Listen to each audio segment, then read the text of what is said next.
much to me. These guys were here almost 100 years ago, so over 100 years ago, so what does it matter? Well, let's put it into time. I left here in 1970, I started here in 1963. 47 years ago, I was sitting where you were sitting. I had my whole life ahead of me, and I still do. When I look back and see what I've done in those 47 years, it's quite amazing. But it's all been encapsulated into a short period of time. 47 years has just gone.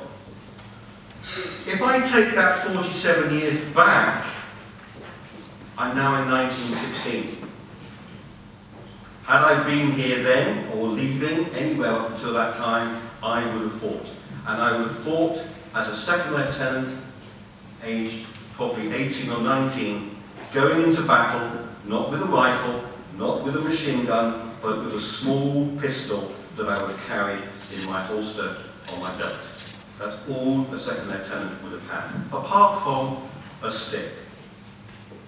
Take half that time, which is in fact the amount of time I've been working at the university, and it brings me into the Second World War. So although seemingly we seem to be a long distance away, we're not. Let me just read you one entry. A lot of the boys who went to the war wrote back to the school, and they wrote back to the school magazine. In some cases, their letters from the front of the school magazine arrived after they died.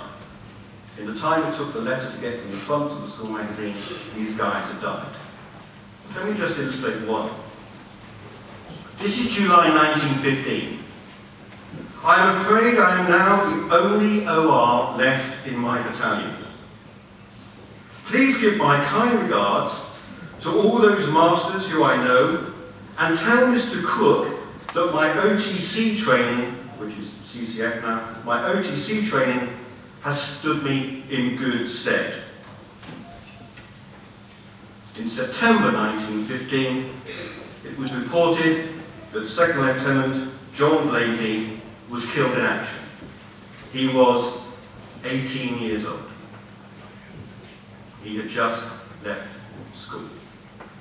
And even those who went into the services and survived, they were affected as well. They came back with things called survivor syndrome. Why did they survive? They came back with shell shock. I just want to finish by reading you a quote that was made when this memorial was put up in 1922 by Lieutenant Colonel Wilson, DSO, MP. When scholars of Reading School come into this chapel in the future, you and those who come after you will see this memorial. And when you go out into the greater world and are faced, as you will be faced, with all the troubles and difficulties that are ever increasing in these days, when you join in the great battle of life, do everything in your power to prove yourselves worthy of these young men who in the pride of their youth gave everything they could. Remember the great sacrifice they made, and do what you can to prove yourselves worthy of that sacrifice by giving yourselves to the service of your country.